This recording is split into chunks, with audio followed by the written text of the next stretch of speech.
त्यामुळे त्यांच्या खोलीची झडती घेण्यापासून तुम्हाला त्या रोखणार नाहीत. समजलं? चला आता सुरुवात करा कामाला. पण मॅडम. काय मॅडम? फोन करू का पोलिसात? नको नको मॅडम नको. नको ना? सुरुवात करताय कामाला? चला नाटकाची सुरुवात करा. एक मिनिट.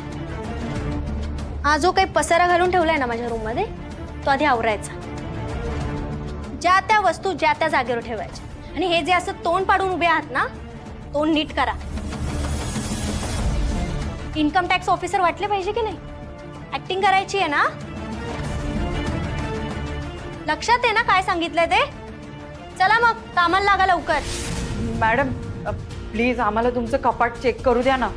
जर तुम्ही असं काही केलं ना तर मी स्वतःहून पोलिसांना फोन करेन आणि त्यांना सांगेन की तुम्ही खोटे ऑफिसर बनून इथे चोरी करायला आला आहात. हे तुम्ही जर असं केलं ना तर तुम्ही सुद्धा अडकाल यात. कारण जर आम्हाला पोलिसांनी विचारलं ना की हे सगळं तुम्हाला कोणी करायला सांगितलं तर मॅडम आम्ही तुमचं नाव घेऊ. हा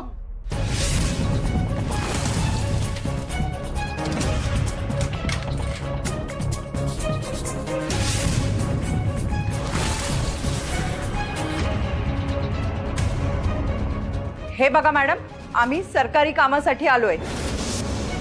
कायदेशीर कारवाईत तुम्ही अडथळा आणू नका. कपाट उघडा तुमचं. मॅडम कशाला वाद वाढवताय तुम्ही? नाही, उद्या जर या ऑफिसर्सने जाऊन मीडियाला काही सांगितलं, चुकीच्या पद्धतीने बातमी पसरवली तर यात आपलीच बदनामी होणार आहे. आणि सगळ्यात महत्वाचं, तुम्ही व्यवहाराला किती चोख आहात हे तुम्हाला माहिती आहे ना? मग का घाबरायचं? त्यांना त्यांचं काम करू द्या ना. ऑफिसर्स प्लीज तुम्ही भैरवी मॅडमचं कपाट चेक करू शकता. तुझं काय काम आहे ग इथे? उगाच इथे थांबून मला त्रास देऊ नकोस. एक्झॅक्टली, तुम्हाला त्रासच नाही होऊ द्यायचा आहे म्हणूनच तर आली आहे ना मी इथे. आणि मला माहिती आहे आमच्या भैरवी मॅडम निर्दोष आहे आणि हेच त्यांना दाखवून द्यायचं आहे आपल्याला.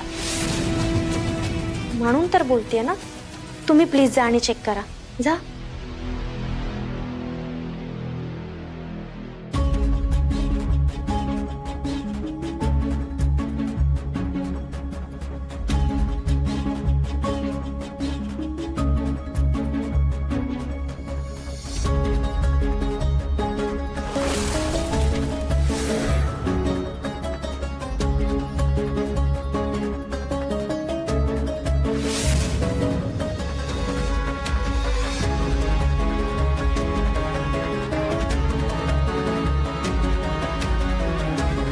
एक मिनिट.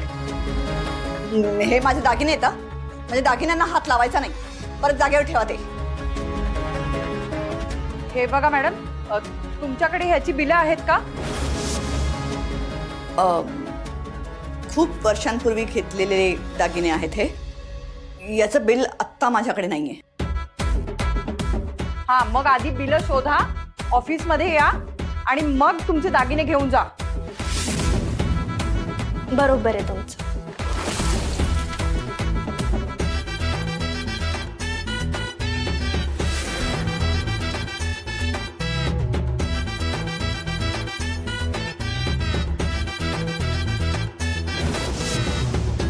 ठीक आहे, झालं तुमचं काम?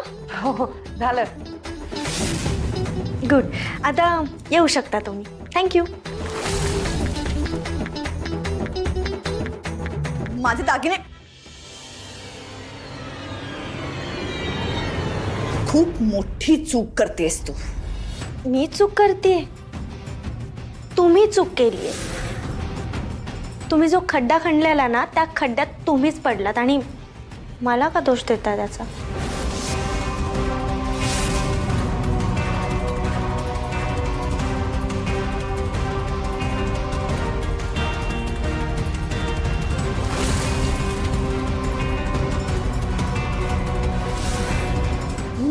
काय म्हणायचं त्याला?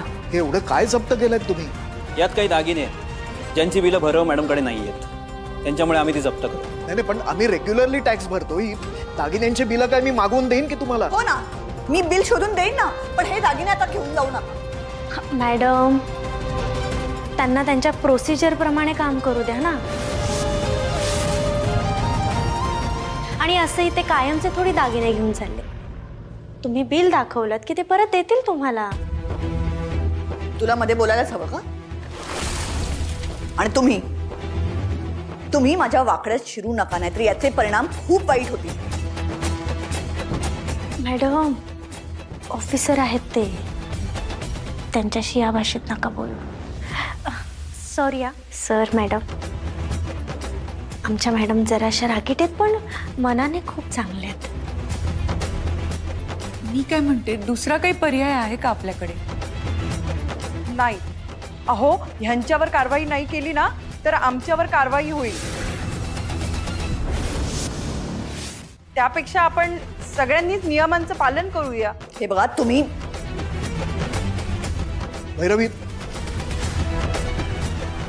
भैरवी थांब.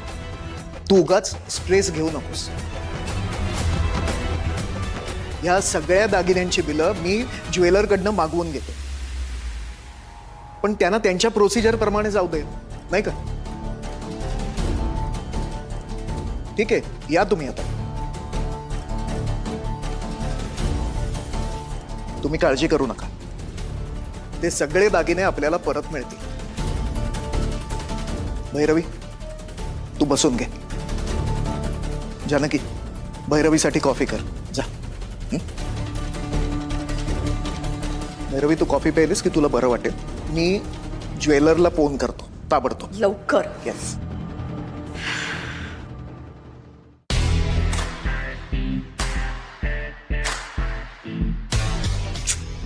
एवढं का चिडताय मॅडम?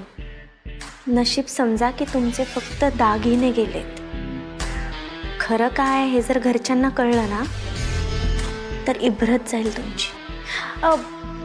आई तुमच्यासाठी कॉफी करतायत, आठवणीने प्या, बरं वाटेल जरा.